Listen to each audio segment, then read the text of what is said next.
them about their congressman or woman. Well, it's like 40, 50, 60%. Right. Brutal. Yeah. Kids, we got one more segment to go before we're out of here on another fantastic Monday. I'm Tom McKay, your host. I got all three Davids, David Van, David Oldham, David D'Ambroso here on 3D Politics, talking about all things important in Oklahoma. We're going to cover the permitless carry opponents and their submission of signatures to close this out. Yeah. Tell us about it. Well, we, I think last week we talked about they filed we made some bets. Supreme Court deal. Yeah. So, so meanwhile, we came up to the 29th, which I think was the deadline for signature gathering. Okay. And their best guess was, well, we figure we got about 50,000. They needed 60,000. And they said, but some more came in at the last minute, so we don't really know. And so Wouldn't that be a fail right there? I mean, you're supposed to have so many signatures by the time. okay. Isn't that a fail right there? By your own admission, however, it's up to the Secretary of State's office to do the official count, and then there's an opening for challenges. But let's go back to Supreme Court. What they said now, realizing that everything's been turned in, they don't want to rule on the OK2A deal until they get a count from the Secretary of State, Mike Rogers. This all goes really fast, and there's a bunch of double negatives. So who are the 2A people? Oklahoma's Second Amendment Association. Second Amendment. And they are what? They're the plaintiff filing the challenge to the argument in petition. the Supreme Court. They're a said, dangerous lobby group in the what they pocket Smith said- and Wesson. This is very confusing because it's filled with double negatives, and Right. you can't tell who's trying to take your rights and who's trying to Yeah. protect your rights. and acronyms, and that's So just who is what on what side here? So here's what happens: the people who are defending this permitless carry, constitutional carry, going into law in November, they The realize defenders of constitutional or of permitless carry is OK2A, the Second Amendment, Oklahoma Second Amendment Association. Yeah. Permitless carry is the better of what we want for It is- now. and It is your right it to is defend yourself with a firearm without a permission So- slip. And it Okay. will be Legality. a law. It will be the law in Publicly. November. So on I'm just, November 1. for a guy who's trying to figure this out and can't follow it as quickly as the rest of us, the Oklahoma 2A guys are fighting for our rights to carry our guns. You're right. It was Okay. a done deal, but then here a few weeks ago, just about a month ago, after the shootings in El Paso and and Dayton, they said, "Oh, we can't have that. We can't have people with guns, without having classes and licenses and." And so here they Rain come. dances. And, Yes, what I are was they going to called? say anal exams. And Who are they called? Well, Democrats. Yeah, it is. The House Democrat caucus is really the one spearheading this. Okay. Whoever decided you want a And photo op. moms demand tyranny. Oh, yeah. They can spell Mom's bad. Demand Action's the official name of it. So here's what happened. Michael Rogers says, you know what? Until the Supreme Court case is settled, I ain't counting anything. Yeah, who's Michael Rogers? He is our Secretary of State. That is an appointment by the governor, okay?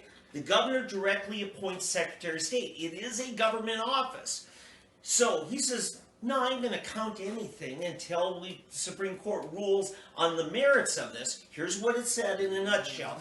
You have what's called a summary of the bill. They keep a copy of the bill when they're doing petitions and say, hey, Tom, you want to sign this? Yeah. Here's what it does. It does this, That and sounds this. good. You don't read those 10 pages here. Oh, Just my read God, my yeah. summary I of love it. And it says, if anybody, when this law goes into effect, there'll be people carrying on college campuses, In an elementary school. state college campuses. Well, in and this particular case, it was So- college campus. yeah, and so, we're at the Oklahoma City Zoo, and Don Spencer goes up there, he's talking to old ladies, they don't know he's the one who wrote Right, it, right. and he's like, it says here people can carry on state college campuses? Oh yeah. He says, no they can't. He's got that on film. I And know. there's a, Yes. yes, and the lady said, oh yeah, they can. And he's like, And he's like, I could argue with them. I could give all my credentials, but I'll keep my mouth shut. They might not have been, these ladies might not have been factually correct. So However, he gets with They it. were morally correct. Right. And remember, it's not about truth, or it's about truth, not about facts. Okay, so Brought to you by here's what I Democratic really Socialists want of to get America. to on this, because I'm ready to just start really harping on our Supreme Court. The Supreme Court now said, we're not going to rule on the case until the Secretary of State first counts the ballots and makes a determination of how many are valid. Convenient. And that, so, Go ask your mother. Well, the question is, what's the law say? okay. Now, here's the great. thing. Last consideration, Oldham. Yeah. Way to go, Oldham. I'm going to say this. It seems our Supreme Court is trying to decide now, what's the impact of our ruling going to be? We're not going to say until we know Well, what that's impact is. that's Well, yeah, it's very no fun much to do sounds your like job. the case. And now, because they did this a few weeks ago, actually a couple months ago, with the Broken Arrow case on medical marijuana dispensary, they were creating an ordinance to not let it open, even though the law says you cannot stop this. Right. And so now, since then, there's been some changes to the law. Senate Bill 1030 gives some rights, but at the time of the filing of the lawsuit, that bill didn't exist. Right. So what Supreme Court said in that says, you know what, we'd like the Broken Arrow City Council to look at 1030 and see how it would impact. We're going to withhold a ruling until we know what the impact on the communities is going to be. That's exhibit number 2. It's their job. And here's what's worse, because they're supposed to rule on the constitutionality of the documents, period. You better write them a letter. Consequences be damned. You're the Supreme Court. You're supposed to tell us what does the Constitution say about how does it allow this, not your hypothetical. Lead, leaders. And the last thing I want to But go only if after they him want on, to. the Secretary of State does not take his orders from the Supreme Court. There's something called division of powers. They are the judicial branch. He is the executive branch officer. He takes his authority from the governor. Well, yes, but there are the point of the court oftentimes. In fact, it's the very thing that caused Marbury v. Madison. You know, our first real big constitutional case. Judicial review. Good old John Marshall, who I hate with passion. Well, he's but- been long dead, Oldham. That's good. He deserved it. You're going to get your chance, Oldham. But here's the thing. Here's the thing. Is that it all stemmed around him, the court ordering James Madison to perform a duty and actually perform it. That was the nut of the case, and they declined to do so because it was the wrong kind of filing, and they did it on a technical ground. So it But begins. here's the problem. But it is legit. The question is their order legitimate? And no. in this particular case, it doesn't. Here's the thing. It all depends No, on what but- the law says. The lawsuit does not go after the Secretary of State's office.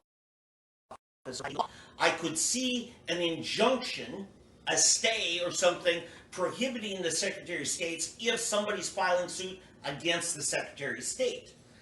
Well, they you know, are in a- this, when well, they in are this the- case, it's an order thing because you don't have to involve the state Supreme Court if they don't have the numbers. It's a moot point. Okay, but no. And they don't want to No, have I'm another sorry. They're trying to mark save on their record. And Bucky. that's the problem when they're playing politics with this, because there is something called redress of grievance, the right to petition your government. If OK2A wants to know for future, just for the education of the people, what can we or can't we do when doing initiative petitions, there is a very important thing That is a different issue, and on that particular thing, quite frankly, constitutional understanding is we have our rights to redress, and they can't tell us that we can't. And the only question here is about a matter of order, and whether the counting should come before a judicial action that would turn around and be moot because they got half the number of. They're violating the order set forth in our state constitution that you're not. There is a time for challenging the petition. We saw it with the OTU last summer. Right. That within a certain window you could challenge, did they file the paperwork to begin collecting petitions correctly? Okay. Well, that's true. The order was that we were challenged and taken to court before we ever had a chance to file our make our filings of our signatures. Right, So- because OTU last summer was using the full 90 days. Okay, so Okay. so it sounds like in thinking back about it, but there's got to be something in law, or else they're just Okay, making it so- up on the fly. At which point I'm totally That's with you. exactly it. So here's the deal. Because if the Secretary of State does a count, and there isn't a proper time to challenge that count, because that's another thing that's included in Correct. the Constitution, that if Supreme Court somehow validates that number before it was properly challenged, then I have a problem with OK2A not having the right to say no. You know, a fourth of these were just made up.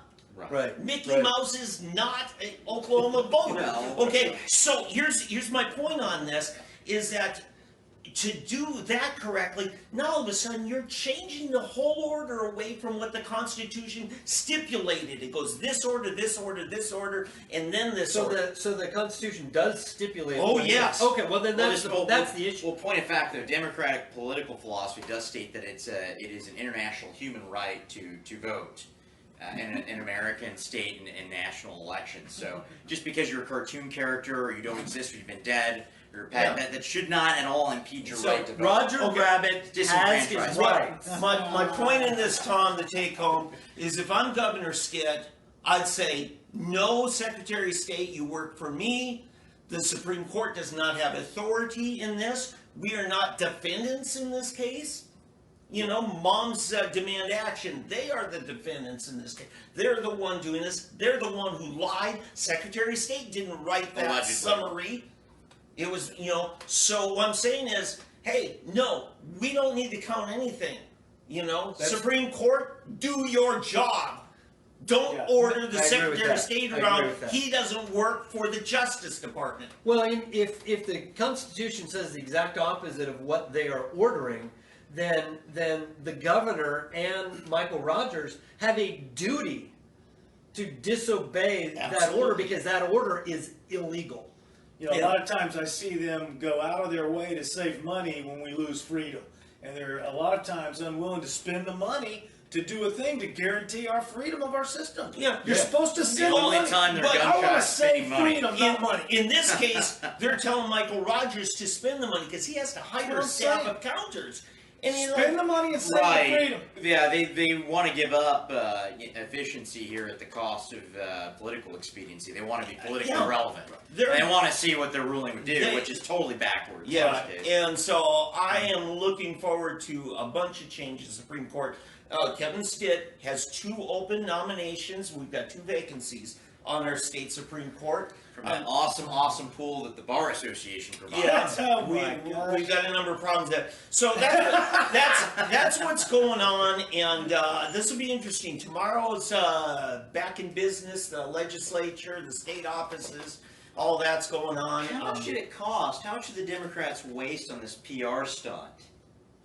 Well, let me tell you, it was a smart move. It's a on their net part. gain for them. They got a mailing list out They of could this write it all on off as this advertising. They're preparing This- for CD5. This list is huge. Don't think they turn those in without making photocopies and typing in their database. And there's Beta, O'Rourke, and Spartacus, Cory Booker were here, all capitalizing on this. Fact is, So I wonder who's I wouldn't be bankrolling it. surprised if the DNC nationally, Democrat National Committee, did and say, find some way that we can start now finding our activists. I don't think it was Oklahoma money. No. Probably not. Okay. Probably not. Folks, that's about it for tonight's exciting example of 3D politics. Stumble through it. You'll get there. Kids, make sure to tune in again next week on Monday, 7 to 8, where all 3 Davids will be here. I'm Tom McKay with David Van, David Oldham, and David D'Ambroso, 3D Politics. Yeah.